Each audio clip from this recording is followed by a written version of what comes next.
This is a heat of the Wyfold Challenge Cup between Mercantile Rowing Club, all the way from Australia, and Strathclyde Park, all the way from Scotland.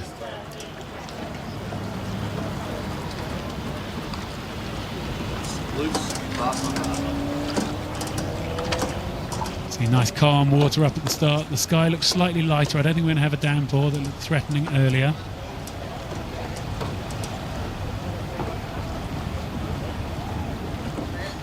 Attention! Go!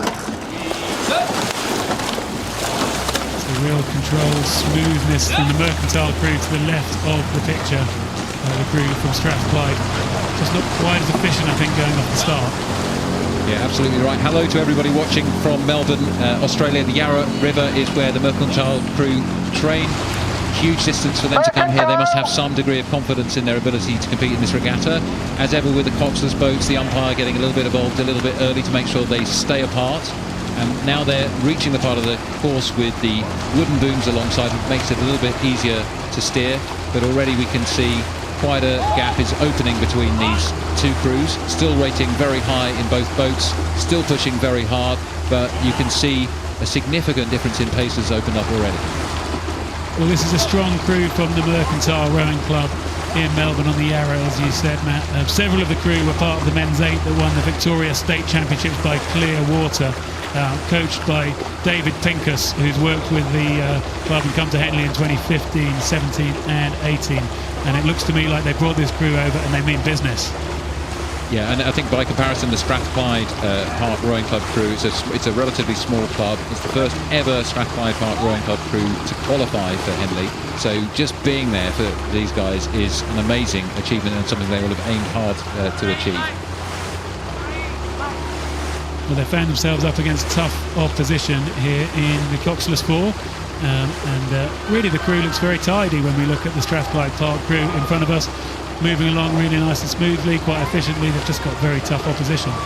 Yeah, just looking at the Australian crew, really nice, swinging forward together, cool, determined, relaxed face there of the strokeman the strokeman Angus Maloney. 93 kilos, pretty strong, pretty powerful, nicely connected in the water. You can see them just lifting the boat through. Well, as they call it the straight four in Australia, and they move the straight four really quite nicely. These guys really quiet at the finish of the stroke, where they just take the blades out of the water, do nothing to slow it down, let the boat just run, and then take just that little bit of time, and the boat just seems to come towards them very efficiently. And it looks to me like they're just letting the boat stray off the Berkshire station onto the Buck station, send the puddles down towards the Strathclyde Park Rowing Club. Yeah, they need to be a bit careful there. The rules here are that you need to keep to your station however far ahead you are to make sure that there isn't any interference, although the gap is somewhat wider. Just looking here at the Strathclyde crew, you can see in the cap there Michael May in the 2-seat, who's a former cross-country skier. He represented GB at the Youth Olympics in 2011, turning his hands to rowing. And actually, technically, these guys are looking pretty tidy, pretty effective.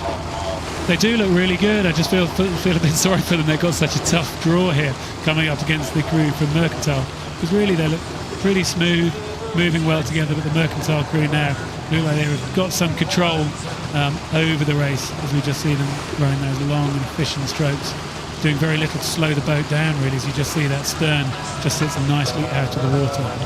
And we've got a rowing dynasty there in the Mercantile crew. In the 3-seat, you can just see the second from the left of the picture here. That's Mitchell Hooper. His father was in the Australian team in the late 80s, early 90s, your and my era, Greg. He rowed for some period of that in the awesome foursome in Australia, one of the different machinations they had of that crew. So Warwick Hooper, part of the legendary performance over many years in the Coxless Fours there. And as you said, Coxless Fours is something these guys can do well. And I guess like father, like son, and the 3-seat is a great place to be if you want to set up a boat. And looking at him there in the cap and the sunglasses over the cap, it's a really nice way of moving the boat together. Look at the backs moving together, the legs driving as one. Nicely controlled, nicely composed. You can see they've got those riggers set up with the 2 on the stroke side in the middle of the boat, and the tandem, we call it, putting them together like that. It produces a bit more efficiency in terms of the direction of the boat. The way the forces get pressed down the boat helps the boat just to go a little bit straighter. And you can see now, obviously, they've taken their feet off the gas a little bit and they're rowing a much lower stroke rate. But you can see the technique they have there, which is great for a coxless 4, is to push it through to the finish. And you can see the handle almost stopping as they take the blades out of the water. The theory there being that that's the fastest moment of the boat running, and you don't want to do anything to slow it down. So the handle almost pauses, a moment of pause, and the body's staying completely stationary, and you let the boat run at the fastest moment. And then you feel for it surging underneath you and just let the knees break, the boat moves on, and you're not checking it at all. And that's the way to row a coxless 4. I'd say it's one of my favourite boats for that reason. That feeling of run and the feeling of return you get out of rowing efficiently is second to none. Yeah, when a coxless 4 is running nicely and you're all in sync together, it does feel good. And I'm sure the Mercantile crew will be feeling good. I'm sure the Strathclyde Park crew will be feeling some pain, but they really have been a great looking crew to watch, and really that boat is still moving well. They're still moving along nicely. Just take a look back, see the face of the stroke man there, Thomas Newton, and he's still keeping it going, keeping a nice rhythm going, and they're working nicely. Yeah, James Feeney at 3 behind him says first Henley Regatta he was inspired into rowing by watching London 2012.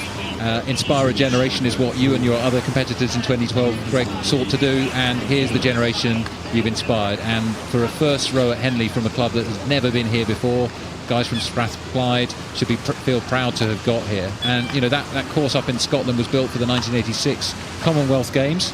They have a great facility there, multi-lane racing, an 8-lane course I think it is, and they've also got a rowing tank there. They've got amazing facilities, and it's wonderful to see them coming to Henley and competing on this track with such class crews from around the world. Literally, you couldn't get further away from Strathclyde than Melbourne. Somebody will correct me by looking at Google Earth, but I suspect the distance is as big as you could get. So coming together from around the planet to compete in this epic 179-year-old regatta. And we see a 179-year-old regatta being filmed by a state-of-the-art drone as you get this lovely shot of the crews going away from us towards the town of Henley. The crowd's possibly starting to think about moving on home, but don't move on home yet. We've still got more races to bring you here tonight. We've got some extra ones which have been put into the programme. We had some mishaps earlier on in the day as we see the crew from Strathclyde Park Rowing Club still moving really nicely and efficiently. They haven't given it up in any way at all, and they really acquitted themselves well against this strong crew from Mercantile Rowing Club. Coming down past the progress board, coming down looking very calm, very cool, very relaxed, and looking forward to racing tomorrow, I'm sure. Yeah, in the evening sun, crossing the line, under control, rowing the coxless 4, the straight 4 as they call it, as it should be rowed. A very good first row from Mercantile, and again we should really praise the crew from Strathclyde. They've pushed it all the way, they've kept it together well. This is good technical rowing from both crews, and that's the heat of the Wyfold Challenge Cup going to Mercantile. So confirmation there of that win in the Wyfold for Mercantile over Strathclyde Park.